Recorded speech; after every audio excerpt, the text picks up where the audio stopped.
quick question. We can end on this one. It is a Game of Thrones question, and I was kind of wasn't arguing about it on TikTok, but it was more of like a perspective disagreement with one of a kind of a big influencer for Game of Thrones. You getting in some drama, Tom? Little no, dramas online? Not drama. It was more. Tony is the drama. I know, right? Bro, if you seen my TikTok comments, you would be like shocked, bro. Shocked. Jones is the Amon of TikTok. Yeah. Right. Hey, for now. Oh, for now. Apparently, we're not gonna have TikTok no more. But that's right. That's right. But I was having a disagreement because I genuinely loved Game of Thrones. It was I wasn't a big fan of season 8, of course. You know that goes without being said. But I enjoyed season 7. Season 6 was a little slow for me, but I thoroughly like the storyline. Everything was great up until season 8, in my opinion. And then, like you said, the whole Ramsay Bolton thing was the way he died was kind of not Game of Thrones ish, and I do agree with that. But all in all, the show, like through and through, was a great show up until the end. But let me ask. I'll start with you, Jay. Do you think Game of Thrones was a complete flop because of the way it ended? No. Okay. So first of all, let's dispel, because there's multiple ways you can define flop. Did it not make money for HBO? No, it killed all the way through 8 seasons. Even season 8 is drawing in numbers that are ludicrous for one of the smaller streamers. Like, you got to be kidding me. People were having watch parties. People don't even do that anymore. They're having watch parties for it. So first of all, you can't tell me it's a flop from a financial perspective or from a viewership perspective. In fact, in some ways, I feel like it was one of the strongest things that HBO was doing at the time, right? Oh, yeah. And HBO is known for having amazing shows. So let's just say, was it a flop from a quality standpoint? And did it end poorly? First of all, let me say this. We don't know how that story is actually supposed to end, and we don't know how involved George R.R. Martin was in that ending, right? We know he was consulting, but we don't know how far he got into that. So we don't even know how the story was supposed to end, which means that they may have had to make some adaptations because he didn't know how it's supposed to end either. Because let's face it, he has never said that I know what the ending is. I think he's saying that now, but it's like, yeah, hindsight's 2020, bro. You're probably going to change the ending so that it's not as lame as the one we got. Two, I think that you're dealing with a situation where it's hard to end a show, right? Oh, yeah. Because here's what happens here along the course of, it's easier to end a film because in the course of the film you don't start to set expectations. Not you can't, right? Because it's too short. It's like, I think I know how this is going to end, but it didn't end great, but like I still loved it because it's still great. But when you start out and you go for 10, like what is it, almost 10 years that the show was on, like 8 seasons over 10 years, exactly. Yeah, probably even more. The expectations that you set that everyone wants to be pulled off in the end are insanely high. So I think you get to a place where now, okay. What can we say that definitely went wrong? Dany's end doesn't make a whole lot of sense. Jon Snow's end doesn't make a whole lot of sense. Like even them coming together to form the little council that they form in the end, which is like the people who don't really want to play the Game of Thrones, but like they kind of like came out on top. It all felt a little bit forced. It all felt a little bit like that's not where they were actually going to end up, but we had to end it. So like, we're going to end it this way. And I think that that's where the series kind of went sideways, but let's consider this. If we're talking about even season 8, which I agree with you, Tones, I don't love it. Right. But are you going to tell me at the end of the day that it's less than a 4 out of 10?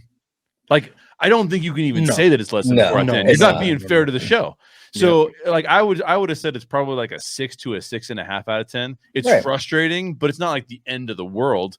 And so to me, if you're out there saying it's a flop, you don't know what you're talking about. I don't know who this person was that said it, but like that sounds like a take that's trying to get you TikTok views. It doesn't sound like a take that's actually a reasoned good take. Yeah, no, exactly right, Jay. Like let's say it's a 6 out of 10. That doesn't offset like the whole show, which is, No. you know what I'm saying? That's crazy. Yeah. And you're absolutely right too, Jay. When it comes to a movie, you're in the theater for 2 hours. Yeah. So your expectation and your investment in that thing is a lot less than a Game of Thrones where you're spending a decade following this thing. Now, for me, I didn't do the whole like week to week thing for years. We actually binge watched, me and my ex-girlfriend binge watched all 8 seasons within a matter of a few weeks. Oh, So, yeah, we were every night we were knocking out like, you know, a few episodes. But that's OG's channel got real dark during that. Yeah. it did. It got real quiet. It got real quiet. And so, but when we like my perception and my experience with the show was different because it was over the matter of like maybe 4 to 6 weeks of watching this thing. So I wasn't as invested in this thing like someone who was doing it week to week for a decade. So that week to week person for a decade is going to have all these expectations going into it. Again, not to bring up Star Wars again, but it's kind of like the sequel trilogy, right?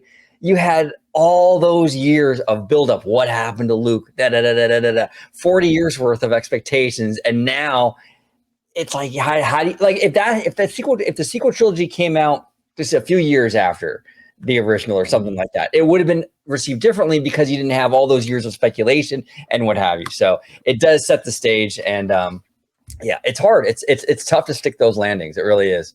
And just piggybacking off of that really quick, Tones. Sorry, but one of the things OG is talking about that I think that happens in the human brain too is you start to build your expectations. You hear like you and I, Tones, talk about it, and you tell me an ending, and I go, dude, Tones' ending is legit, right? And it's like now all of a sudden, if the ending isn't as good as the ending Tones came up with, it's obviously it's got to be a flop, right? So you know how many personal preferences go into it as well. It's just such a convoluted issue. It's headcanon, you know. After you know, Exactly. it gets It's headcanon. Do you remember at the time what you expected the ending to be before you actually saw the ending, OG? No, I went in complete. I didn't know what to expect. All I heard was that it sucked. I heard fans say it sucked. Okay. I didn't know the storyline at all. I went into this show completely blind, and we binged it. And X, I do want to get your opinion on this because I don't think I've ever asked you if you think I mean, we've watched Game of Thrones plenty of times, but I don't think I've ever asked you if you think like it's an actual flop just because of how it ended. So, the show, not a flop at all. As an entirety, not a flop. But for me, in my opinion, they only made 7 seasons. To me, that 8th season doesn't. I mean, there is some closure, and like Jay said, it's so hard to close out a show, right? Yeah. Like I'm a huge Supernatural fan, and that went for 15 seasons. 15 seasons. That's a long damn time, and I was still a kid when they started the show. So I didn't watch it until I was almost 13, 14, and I had to play catch up. But again, that show didn't end the way I thought it was going to, but they also couldn't because it was during COVID. They had to end it. It was getting over with, so they couldn't really do it the way they wanted to. But it was okay. It was still a good enough ending. Game of Thrones ending did feel forced. It did feel like, oh, we just need to get this out.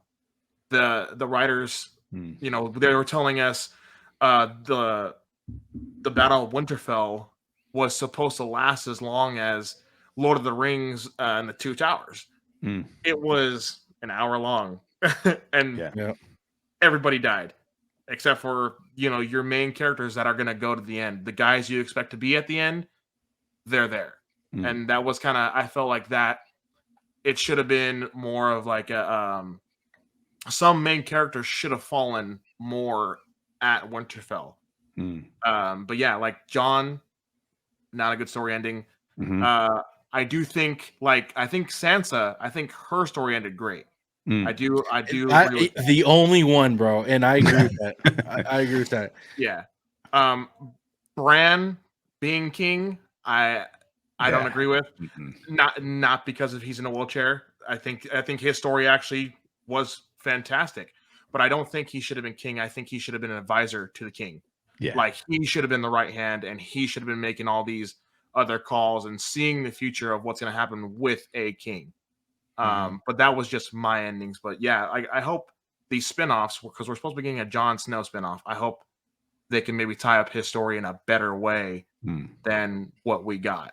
But like even then, like like Arya, I want to see her story continue. She says, "Oh, I'm going to go out west and see what's further than the end of the world." So I would love to see her story continue if we do get some spinoffs like that. But as a whole, you can't say the show is a flop. Season 8 wasn't completely terrible, but it could have been so much better. And you guys are right. It is hard to end a show. I'm like kind of thinking about it. I'm like, yeah, come to think about it, a lot of shows, they kind of fizzle a little bit. I used to be really into the show called The Blacklist on NBC with James Spader. I was into that show. I mean, that show went on for a decade, and it just ended, I think, like last year. But I loved it. But like the last maybe 2, maybe even 3 seasons of that show, it got super wonky and weird and kind of dumb. And like it just kind of fell off the rails, I think one of the few shows that really stuck the landing for me though was Breaking Bad. Oh yeah. I mean that was a home run hitter, but a lot of times they don't though. A lot of times they don't stick the landing. They really don't. Well, and to X-Rod's point, which I think is a really good one, the climax of the Game of Thrones series is in season 7. The climax is like so. One of the expectations that they built for us, and by the way, I just watched the opening scene not too long ago because Tones and I were talking about like how do you do a good pilot episode, and I just watched the opening scene of the pilot episode, and it's like 3 or 4 guys that go out from Castle Black on the wall, and they go out to search beyond the wall, and they find the big spiral pattern of like body parts or whatever it is, and So from the minute the show starts, they're telling you the biggest threat is it the Witch King? Is that what they called him? What's the name of the guy? Night King. The Night King. The Night King is Witch King is Lord of the Rings. Night King is like the biggest, baddest threat to the realm. Like when that guy comes down, we are all toast. And then he's dead in season 7, and you're like, what are we doing for season 8, bro? Like, the thing you told us in the very beginning that was the worst thing to come is like not the worst. Now, if you were to say to me, okay, but that kind of doesn't that prove the premise of the show that like the Game of Thrones actually takes over better thinking and like better like planning and like what all that kind of stuff? I would go, yeah, but that you have to then what you have to do then as a storyteller is you have to build the conflict so it's like along the way you told me that the Night King was the worst thing, but now what I'm seeing is people are the worst thing and the Game of Thrones is the worst thing, and then that means that I can go into season 8 going like, okay, that's what it's happening now, we're playing the Game of Thrones again, and the Night King was actually just a part of the Game of Thrones. But he wasn't really a part of the Game of Thrones. He was like the biggest bad, and so it just doesn't quite work like that. So I think you nailed it, X-Rod. Like season 7 is where it's like, okay, this is still legit. And then at season 8, just like it didn't even know what it wanted to do. And it rushed a lot of Dany's character arc is basically like slow. She's a bitch. You know what I mean? It's like, what? I didn't get that at all. Like when you see like a stock graph to hit her arc is all the way up, then it just crashes. I mean, crashes really hard. Exactly. And I say this all the time. The character arc for Dany and Jon were some of the most legendary character developments I've seen in any TV show in history. That's my opinion. But to see how like the main reason why I did not like the season 8 was, of course, the rushed feeling it had. But we wanted to see the two unlikely people to ever hold the throne. I kind of wanted to see at least one of them fucking hold it. But we get fucking Bran. Like, I mean, come on, man. It just doesn't. It was not a great ending. And like you said, we've seen good shows and good movies end properly. And I could see if we got a season 9 or something after this, and we seen something after season 8, it wouldn't be as bad. But it ended one of the most legendary shows of all time to that. Yeah. And it wasn't good. And, and the person that I was, like I said, it wasn't an argument. It was more of just like a perspective thing because this person was a book reader. This person, this person, pretty much only liked from season up until like season 3 or 4. Yeah. Wow. So And that, by the way, that's a fair perspective because that's when that's when I could start seeing like this show is on a different track than the books were. Yeah. On. So that's exactly. So I would never call it a flop, but I don't think so. I think that's unfair, but it is fair to say, once it got away from the books, it wasn't the same thing. Yeah, exactly. And like I said, we weren't arguing about it because like I said, they had read the book and I didn't. So their perspective was, valid to what they think of the show. Mm-hmm. But in the totality of Game of Thrones, you can't convince me that it was a consensus flop. You know what I'm saying? No way. Yeah. There's no way. There's no universe is that show a flop. Yeah. I mean, that's. Well, and then piggybacking off of that, as to where you have a book, and in this case, it's comic books. Is Walking Dead. What are we doing now? Like, they're in the comic books. Up to my knowledge, Rick is now completely dead in the comics, and he gets like torn apart. But in the show, he's still alive. We're getting him back. We got him back now, but at some point, like season 4 was kind of it for me for Walking Dead because it just repeating itself every time. Like, what are we doing? Give me something new. If you wanted to give me new zombies, you should have done it back then and made the threat worse. Or give me a cure. Even tell me it was a damn dream at this point. Like, give me something else. Yeah. You basically plot every season of The Walking Dead by saying they're destitute in need of finding a new location to go to so that they can seek peace. They find new location. It's peaceful for one day before they realize the awful truth, and then they're left with this destitute place where they got to leave and go somewhere else, and the zombies are after them every single season. Yeah, I totally agree. It was a disaster after season 4. Have you guys ever seen the show The Last Kingdom?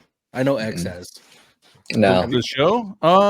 We started watching it. It's the Viking one, right? Yes. Yeah. My wife and I started watching it, but we only made it through like half a season 1 or something like that. Was that show connected to the other one on Netflix, Valhalla? Or no. That one was Vikings. Vikings. Yeah. I thought that was a dope show. I like that one a lot, actually. If you like that one, you will love The Last Kingdom. To me, The Last Kingdom is so underrated. The storyline with Uhtred and his trying to get his family name back was so legendary to me. I thought it was an amazing storyline. But if you guys have the chance, please go watch The Last Kingdom because I think the way it ended, I thought was perfect. I'm not going to tell you how it ended, but I thought it was perfect. But you guys have to go watch that, and guys, I do want to get your guys' opinion on it because I thought it was an amazing show. It's like a couple years old, like 5-6 years old.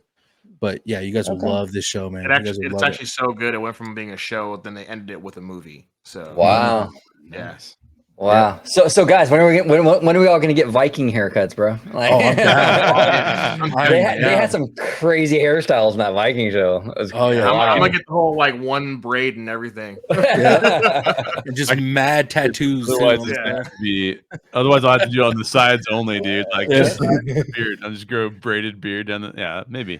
Just get a whole bunch of tattoos, Jay. Yeah. Get a bunch of arrows. Awesome.